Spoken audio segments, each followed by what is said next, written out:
Hey, I'm Ryan, Ron's Marine. Today we're going to be doing a walkthrough on a Sportsman 570 base model. This one here has some accessories, so yours might look a little bit different. If you do want any of these, you talk to our parts department, get them set up. So we'll start with your controls here. On your handlebars, you have a brake, and then on the back of your bars, there will be a black lever. That's your park brake. You pull in on your brake, and then push in the black lever, and then release the brake, and it's locked. Okay, then to release your park brake, you pull in your brake lever and it releases that. Okay, next we have headlights. You have off, low, and high. These will only work with your key on, as well as many of the accessories and electronics on this. This is your engine kill switch. Either direction will shut down your motor. In the event of an emergency, slide this to either direction and it will kill your motor, and you can push it to the on position or the run position in the middle in order to fire it back up. This yellow button here is your speedo/reverse override button. If you're in any gear other than reverse, this will go through the information on your dash. If you're in reverse, you have a speed limiter for safety. Holding this button down will bypass the limiter and give you full range of power. Up here, if you have a winch installed, this is where your winch controls will be. You have in and out. We'll go over your winch in just a bit. Moving along here, you have a 12-volt socket, just in case you want to charge any accessories, your phone or whatever. This one here will be for a battery tender. A battery tender is recommended. If you put a battery tender on here, it charges and maintains your battery level and keeps it fresh during any lack of use. Your gauge here we'll go over in just a second. Key switch is here. One click is power, and then you need to be holding in a brake and then turn the key switch to start. Okay.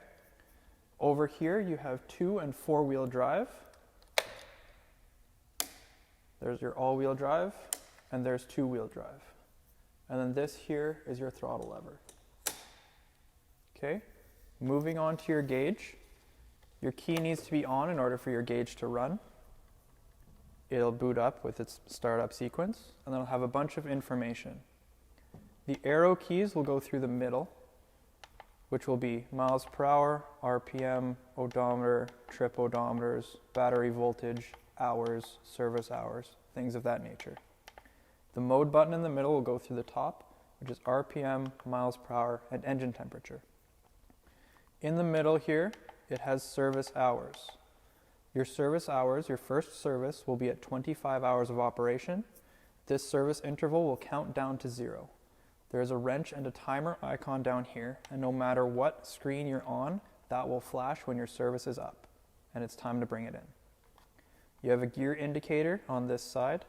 Changing what gear you're in will change what that gear indicator says. And you have 2- and 4-wheel drive indicator here that will tell you if you're in 2- or 4-wheel drive. The clock is in the middle, and you have a gas gauge on the right.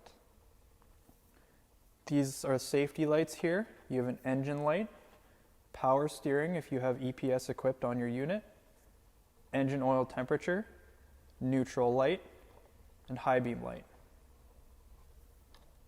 You can turn your key off and your gauge will shut down. Over on this side of your unit, you have your gear shift to change gears. You have high, low, neutral, reverse, and park. High is for going quickly, and low is for low speed or towing. If you have rough terrain, you're going to be in low and 4-wheel drive. If you're going high speeds, traveling long distances, you can go in high. If you're in low and trying to go fast, your unit will not like that. And if you're in high trying to go slow or towing, it won't like that either.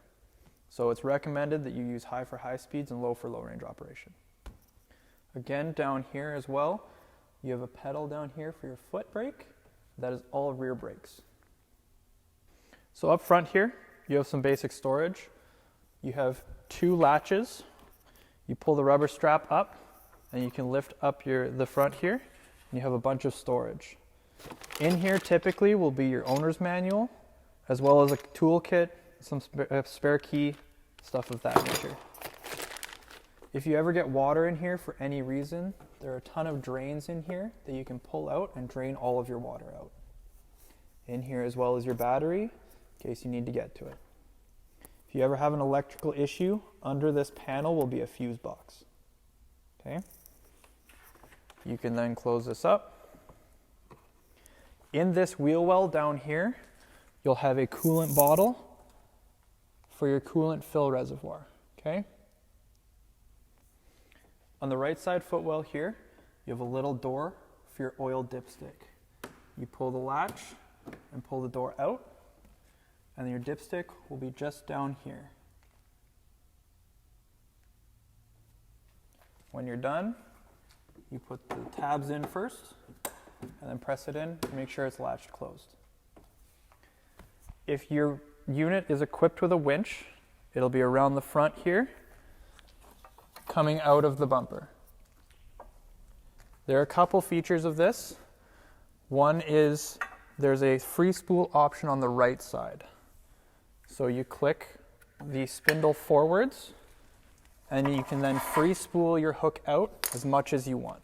When you're ready to bring it back in, you'll click it back into the lock position, give it a good tug so that it stays locked. And then when your key is on, you can then use your in and out controls to control the winch cable itself.